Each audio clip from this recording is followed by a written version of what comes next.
Hello, friend, and welcome back to the garden. It is so wonderful to have you here today. The late afternoon sun is just beginning to soften, casting that beautiful golden light across the flower beds. If you listen closely, you can still hear a few sleepy bumblebees visiting the coneflowers.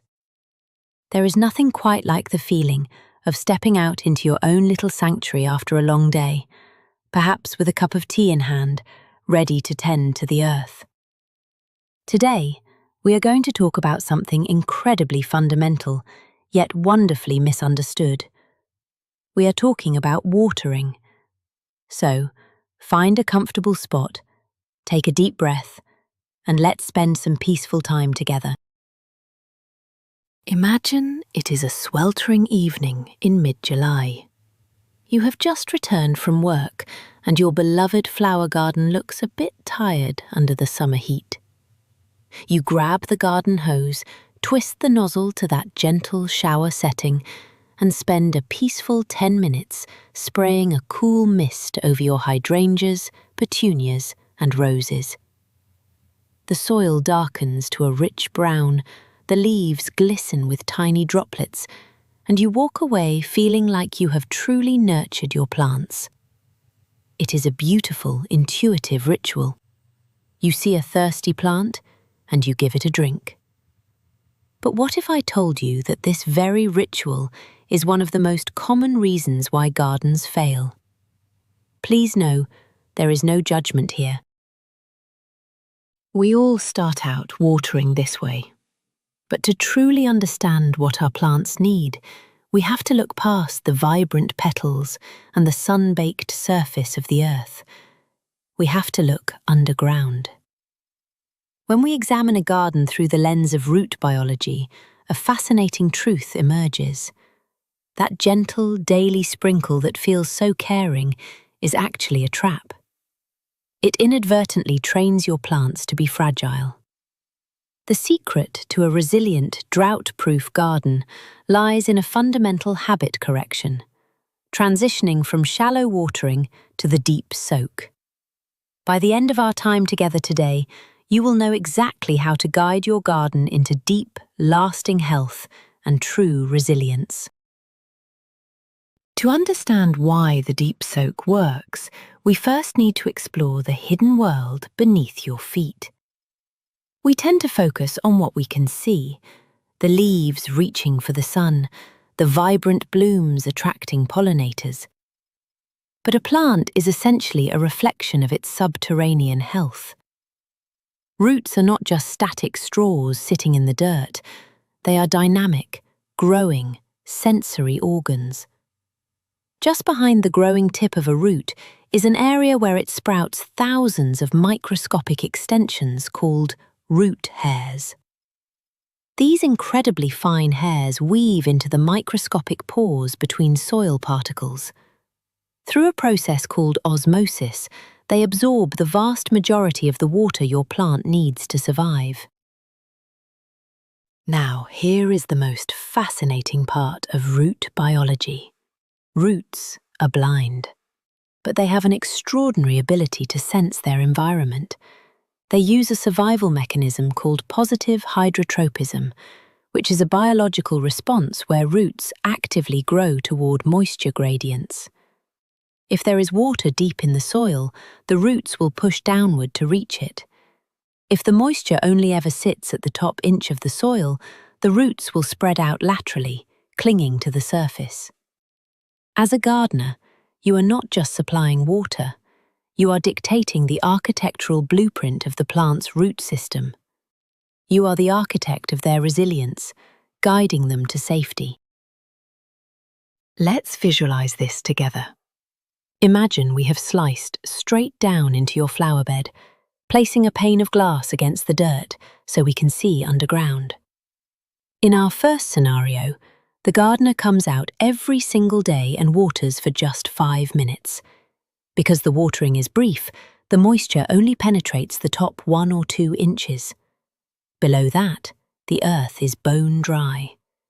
The flowers, sensing that water is only available at the surface, respond accordingly. They abandon any deep-diving taproots and instead send out a dense, shallow mat of fibrous roots just beneath the soil line. In the gentle weather of spring, this shallow system looks perfectly fine and healthy. But then July arrives. A brutal heatwave strikes. Horticulturists call those top 2 inches of soil the evaporation zone. It is directly exposed to the sun, wind, and ambient heat. During a hot summer afternoon, that surface layer can bake completely dry in a matter of hours. The plant, whose entire root system has been trained to live in this fragile, volatile 2-inch zone, suddenly has no access to water. The tiny root hairs desiccate. The plant's internal plumbing loses pressure, and it violently wilts. Even though you watered it yesterday, the plant is dying of thirst. The daily sprinkle inadvertently created a vulnerable, incredibly fragile root system. Now, let's look at a second cross-section. In this garden, the gardener waters infrequently, perhaps only once a week, but when they do, they provide a massive, slow, deep delivery of water. The moisture bypasses that shallow evaporation zone and percolates 6, 8, even 12 inches down into the earth. Because the surface eventually dries out between waterings, the roots are guided by hydrotropism to dive deep, chasing the retreating moisture. When that same July heatwave hits, the top 2 inches bake dry. But the plant doesn't care. Down at 8 inches, the earth is cool, dark, and still holding moisture from days ago. The flowers stand tall, completely unfazed. To master this deep soak, we must step away from biology for just a moment and look at the physics of soil. You cannot water a garden effectively without understanding the medium you are pouring that water into. Soil is not a solid block of dirt. It is a matrix of minerals, organic matter, and tiny empty spaces called pores. When you water, you are filling these pore spaces. But how water moves through them depends entirely on your soil texture. If you have sandy soil, you are working with a sieve. Sand particles are large, so the pores are large. Water moves through sand incredibly fast, pulled straight down by gravity, often rushing right past the fragile root zone. Because sandy soil drains so rapidly, you cannot simply dump massive amounts of water onto it all at once. It will just vanish into the subsoil. Instead, sand requires the split application deep soak strategy. You apply an inch of water, wait an hour, and then apply another inch. You will also need to water slightly more frequently than you would with heavier soils. Amending sandy soil with rich, dark compost is absolutely essential here, my friends. Organic matter acts like a beautiful, natural sponge, catching that deep water and holding it in place so your plant's roots actually have the time to drink before it slips away. On the other end of the spectrum, we have clay soil. Clay is like a brick. Its particles are microscopic, flat, and stack tightly together, making the pore spaces incredibly tiny. Because the pores are so small, clay has a massive capillary pull. It holds onto water tenaciously. However, it absorbs water very, very slowly. If you dump a gallon of water onto hard clay, 90% of it will just run off the surface, flooding the surrounding area before it ever sinks in. You might think you water deeply, but our imaginary glass cross-section would reveal that the water barely penetrated half an inch. It takes immense patience to water clay properly. For clay, the deep soak strategy requires pulsing. You must apply water at a very slow, patient drip. A soaker hose or a drip irrigation system is practically mandatory here. You might need to run the system for several hours to achieve a genuine deep soak of 6 to 8 inches. But the beauty of clay is its incredible retention. Once you achieve that deep saturation, a clay soil might not need to be watered again for a week or more, even in high summer heat. If you are blessed with loam, the perfect balance of sand, silt and clay, a standard slow soak of 1 to 2 hours will perfectly saturate your root zone, giving you the best of both worlds. You simply cannot achieve an effective deep soak with a traditional watering wand or a fast oscillating sprinkler. They apply water far too quickly, leading to runoff. To truly master this, we need the right tools. Drip irrigation is the gold standard. It is a network of tubing with tiny emitters that release water drop by slow drop. Capillary action in the soil grabs those droplets, pulling them deep into the earth without ever pooling on the surface. Plus, it keeps the plant foliage completely dry, which drastically reduces the risk of fungal diseases like powdery mildew or black spot that love to plague our beautiful roses and bright summer zinnias. If a full drip system feels a bit too complicated, please do not worry. A soaker hose is a brilliant, simple alternative. These porous hoses literally sweat water along their entire length. You just wind one through your flower bed, keeping it near the plant bases. Hook it up to your spigot, give the tap just a quarter turn, and let it weep slowly for an hour or two. Or you could explore ancient technology like the olla. Long before plastics, indigenous peoples buried these unglazed clay pots in the earth, filling them with water. The porous clay slowly releases moisture directly to the deep roots, creating incredible drought resilience with absolutely zero evaporation waste. If you absolutely must use an overhead sprinkler, you need to know exactly how much water it is putting out. This brings us to the tuna can technique. Place 3 or 4 empty tuna or cat food cans around your flower bed and turn on your sprinkler. Time how long it takes for the cans to fill with exactly 1 inch of water. In most soils, 1 inch of surface water penetrates to a depth of about 6 inches. If it takes 45 minutes to fill those little cans, you now know that your true deep soak requires running that sprinkler for exactly 45 minutes, not just a quick 10-minute sprinkle that only wets the top layer of dirt. Now, if you have been a daily sprinkler up until today, please be careful. You cannot simply switch to a deep soak schedule overnight. If you suddenly stop watering every day, your plants will suffer because their roots are currently trapped in those top 2 inches of soil. They literally cannot reach the deep water yet. We have to walk your garden through a gentle transition phase to retrain those roots. It is a process of tough love, but it usually only takes about 3 to 4 weeks. During week 1, change your schedule to watering every other day, but double the amount of water you normally give them. We are just starting to push the moisture downward. By week 2, transition to watering every 3rd day. Apply the water slowly so it sinks deeply. You are now leaving the surface to dry out for 2 full days, signaling the roots that they need to start stretching downward to find the lingering moisture. In week 3, water every 4 to 5 days with a heavy, slow soak. You will start to notice your plants are less prone to wilting on hot afternoons. By week 4, depending on your climate, you have attained the true deep soak schedule, watering heavily just once every 5 to 7 days. Your plants have completely restructured their underground architecture, and they will thank you for it with vibrant, lasting blooms.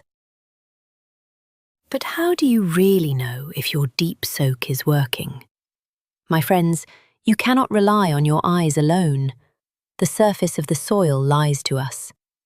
The topsoil can look bone dry and dusty, while a rich, life-giving reservoir of water sits just 3 inches below. Conversely, the surface can look beautifully damp, but underneath, the earth is a parched desert. To become a master waterer, you must probe the earth. The most fundamental tool you have is your own hand. Use the finger test. Push your index finger into the soil up to your second knuckle. If your fingertip feels cool, damp moisture, do not water. Wait. Let the roots rely on those deep reserves. For measuring the actual depth of your soak, a long screwdriver or a piece of rebar is an invaluable tool. After you finish a watering session, gently push the screwdriver straight down into the ground. It will slide easily through wet, saturated soil, but it will immediately stop or meet heavy resistance the moment it hits dry dirt. If you push it in and it stops at just 2 inches, you know your deep soak was a failure. You only wet the evaporation zone. But if that screwdriver glides smoothly down 6 to 8 inches, you have succeeded beautifully. Your plant's roots will happily follow that wet path of least resistance right down into the protective earth. While the deep soak principles apply beautifully to almost everything, different flowers have different biological needs. Let's talk about the nuances. Annuals, like your cheerful marigolds, zinnias and petunias, live their entire life cycle in a single season. Because they must grow, bloom and set seed so rapidly, their roots are naturally shallower than perennials. While we still absolutely want them to root deeply, they will require slightly more frequent, shallower deep soaks, perhaps penetrating 4 to 6 inches. Perennials, on the other hand, return year after year and have the time to build entirely different subterranean worlds. Because perennials have seasons to establish themselves, they develop massive, woody, deep-diving root structures. Prairie natives like purple coneflower can send taproots several feet into the earth. For these magnificent plants, a massive deep soak of 8 to 12 inches, done very infrequently, makes them practically invincible to drought. Also, remember that newly planted flowers from a nursery are shallow-rooted by definition, confined to the shape of their plastic pot. You must water them frequently at first, slowly expanding the watering zone outward and downward each week to encourage those bound-up roots to reach out and colonize the surrounding native soil. What about container gardens and potted flowers? Can you deep soak them? Yes, and you absolutely must. Potted plants are entirely dependent on you, disconnected from the groundwater table. Shallow watering a pot leads to a toxic buildup of mineral salts at the soil surface, left behind by evaporation. To deep soak a container, you must apply water until a steady stream runs out of the drainage holes at the bottom. This guarantees the entire soil profile is saturated and flushes out those accumulated salts. If your potting soil has dried into a hard, hydrophobic brick that repels water, simply submerge the whole pot in a bucket of water for an hour to rehydrate it. The timing of your watering session also plays a tremendous role in its success. The absolute best time to deep soak your flowers is during the golden hour of the early morning, usually between 5 and 8 a.m. Biologically, this is when the plant is preparing for the stress of the day. As the sun rises, the plant opens its microscopic leaf pores to take in carbon dioxide, which also causes it to lose water via transpiration. By deep soaking in the cool morning, you ensure the soil is fully loaded with moisture right as the plant begins its highest period of demand, with very little precious water lost to surface evaporation before it can sink into the earth. If morning watering is impossible, late afternoon or early evening is a wonderful alternative. provided you use a drip line or soaker hose to keep the foliage dry. Wet leaves left overnight roll out the red carpet for mildew and rot. The worst time to water is midday. Deep soaking at noon on a hot, sunny day is a battle against physics. Up to 30% of the water can evaporate before it even penetrates the soil. Now, there is an old myth that watering in the midday sun will scorch your leaves like tiny magnifying glasses. Physicists have debunked this, but midday watering is still highly discouraged, simply because it is a massive, unnecessary waste of precious water. You can perfectly execute a deep soak and use the best drip irrigation. But if you leave your soil bare, you are fighting a losing battle. To truly lock in the deep soak secret, you must use the unsung hero of the garden, organic mulch. When the sun beats down on bare earth, it acts like a slow pump, wicking moisture from the deep soil up to the surface where it evaporates. Applying a 2 to 3 inch layer of shredded bark, compost or pine needles completely breaks this capillary chain. It acts like a protective lid, dramatically reducing the evaporation zone. A thorough deep soak that lasts 4 days in bare soil can easily last 10 days under a blanket of mulch. Mulch also beautifully insulates the earth. While the summer air might be 95 degrees, the soil beneath a thick layer of mulch remains cool, moist, and root-friendly. And as that organic matter slowly decomposes, it feeds the soil food web. Earthworms rise to the surface to eat the decaying mulch, creating tiny vertical tunnels in the earth. These wormholes act as natural percolation channels, making your next deep soak even more effective as the water rushes down directly to the roots. Just remember, please never pile mulch directly against the stems of your flowers. Always leave a little 1-inch gap of bare soil around the base of the plant to prevent rot. As you transition to this new watering rhythm, you must learn to read the physical language of your plants. Plants communicate their thirst through their leaves, governed by turgor pressure, the internal water pressure that keeps plant cells rigid. When the deep soil truly dries out, the plant cells deflate. The leaves droop, feeling thin, papery and dry to the gentle touch. The edges might even begin to crisp and turn brown. This is true wilting, and it is a genuine cry for a deep soak. But there is another type of drooping that tricks even the most experienced gardeners, and it happens right in the middle of a hot, blinding summer afternoon. We call it the midday sag. On a scorching day, your plant may wilt dramatically at 2 o'clock. The gardener panics and immediately grabs the hose. But wait, often this is merely a brilliant defense mechanism. The plant is losing water through its leaves faster than the deep roots can pull it up, even if the soil is wet. To protect itself, the plant intentionally deflates and curls its leaves to reduce sun exposure. If you check the soil with your finger and it is damp below the surface, please do not water. Wait until sunset. As the air cools, the roots will catch up, turgor pressure will return, and the plant will magically perk right back up. No extra water needed. Ironically, overwatered plants look exactly like underwatered plants. If roots sit in constantly waterlogged soil, they literally drown from a lack of oxygen. The roots rot away. Without roots, the plant cannot absorb water, so the leaves wilt.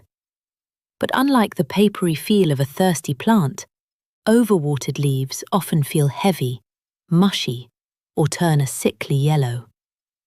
This is why you must always check the soil moisture with your finger before adding more water. You must also consider your garden's unique microclimates. A southern exposure reflecting heat off a solid brick wall will dry out much faster than a cool, gently shaded woodland garden beneath the canopy. Even in the shade, beware of thirsty tree roots that act like biological vacuums, secretly stealing your deep water from beneath your delicate shade flowers. And don't forget the wind. A steady breeze can strip moisture from leaves and soil almost as fast as the baking sun. Watering correctly is not about giving your plants what they seem to want in the moment. It is about giving them what they need to survive the future. Transitioning away from the daily sprinkle requires a little leap of faith. It goes against our nurturing instincts to let the surface of the soil dry out. It requires us to trust deeply in the invisible, magnificent biology of the root system. But the results, my friends, are undeniable. By forcing the water deep into the earth, you guide the roots downward, past the volatile evaporation zone, into the cool, dark, permanent reservoir of the subsoil. You transform your flowers from fragile surface dwellers into tough, resilient survivors. The next time you walk out into your garden on a hot July evening, I hope you leave the hose coiled on the wall. Push your finger into the earth, feel that cool dampness below, and know that a vast, invisible architecture of roots is doing the hard work for you. You aren't watering wrong anymore. You are watering with wonderful, grounded purpose. I would love to know what is growing in your garden right now, and if you plan on trying the deep soak method this season. Please leave a comment down below so we can share in the joy of each other's beautiful spaces.